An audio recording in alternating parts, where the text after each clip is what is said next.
So there are these three letters that are totally shaking up the world of finance, and these sparked a massive $30 trillion debate. We're talking about ESG. That's environmental, social, and governance. Now, the whole idea is to make investing better for the world, right? But somehow, it's become one of the most controversial topics in business. So let's dig in and find out what's really going on behind that acronym.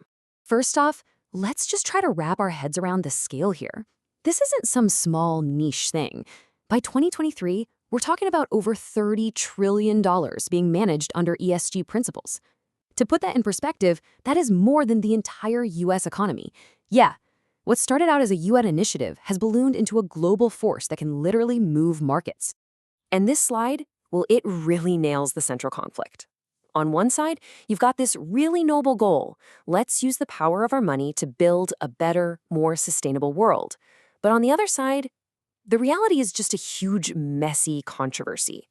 Critics are yelling about greenwashing, where companies just pretend to be eco-friendly. And a lot of people are asking if ESG even works in the first place. So to really get why this is all so heated, we've got to go back and look at where ESG even came from. It didn't just pop up in a boardroom somewhere. Its roots are actually in protest, and it was a direct challenge to how business had always been done. For most of the 20th century, this right here was the golden rule of business, the Friedman doctrine.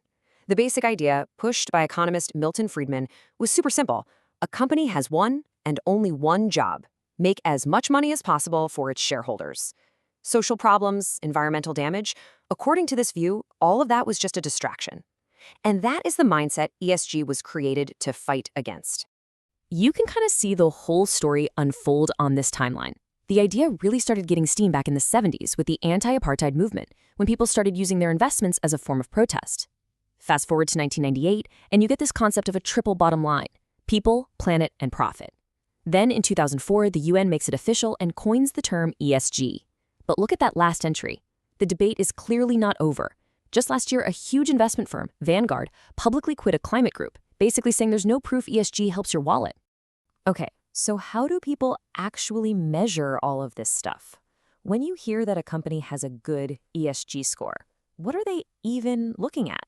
Well, it all breaks down into these three main pillars. Now, here's something that might surprise you. You'd think E, S, and G would all be weighed equally, right? A third, a third, a third. But nope. Take a look at this example from a big rating agency. The E for environmental makes up almost half of the entire risk rating. Social is next, and then governance is last. So it's definitely not an even split. So let's talk about the E. This is all about a company's impact on the planet. We're talking about its carbon footprint, sure, but also how it manages water, how much pollution it creates, how efficient it is with energy, everything. With climate change being such a huge deal, this has become a massive focus for investors. Then you've got the S, and this is all about people. It covers a company's relationship with, well, society. How does it treat its own employees? Is it protecting its customers? And this is a big one.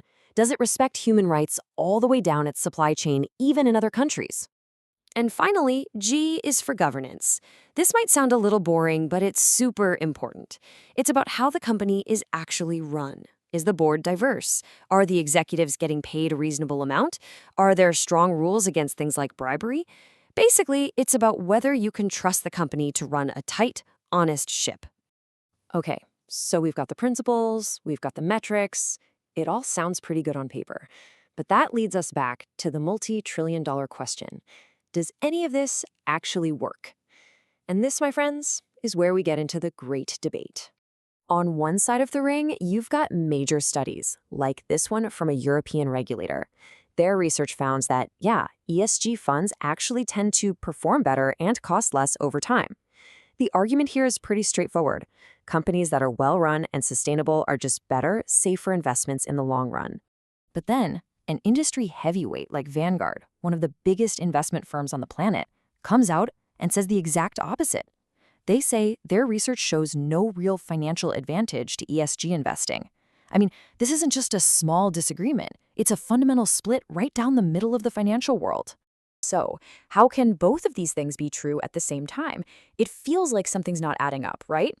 And that brings us to a much, much deeper problem, which is this question right here. Who is scoring the scorekeepers? Because the answer is pretty much a mess. Okay, so this is where it gets really wild. There are over 600 different agencies out there rating companies on ESG, and they all use their own methods. There's no single standard. A lot of the data is just what the companies report themselves, so it's not always verified. But here's the biggest bombshell. A lot of these ratings don't even measure a company's positive impact on the world. Instead, they measure how much risk things like climate change pose to the company's profits. That is a subtle but absolutely massive difference. With all this money flying around and all this confusion, it was probably inevitable that ESG would spill out of the business world and become a full-blown political and regulatory battleground. And that's exactly what's happened, particularly in the US. There's been a really organized political backlash. The argument from critics is that ESG is just a sneaky way for big financial firms to push a political agenda on companies, completely bypassing voters and the democratic process. This has led to actual government investigations and campaigns to try and tear down the whole ESG framework. In response to all this chaos, you've got regulators trying to step in and clean things up. For instance, the SEC in the US now has a special task force just to crack down on corporate greenwashing. They're also working on new rules to make ESG funds be way more transparent about what they're actually doing. And of course, the political winds are always shifting, like the recent decision to make it easier for retirement plans to factor in ESG. And, sometimes the real world just has a way of throwing a wrench into these big, idealistic plans. Get this. Some Western military gear sent to Ukraine was built with eco-friendly parts to meet ESG goals, like cable insulation made from corn fiber. Well, there was one little problem. Rodents were reportedly eating the wires, causing equipment to fail. It's just a crazy, stark reminder of how complex this can get in the real world. So all of this leaves us with the big, still unanswered question at the very heart of this whole movement. Is ESG a messy, flawed, but necessary step towards a better, more responsible kind of capitalism? Or is it just a confusing, politicized distraction that doesn't really help investors or the planet? For now, that is the $30 trillion question.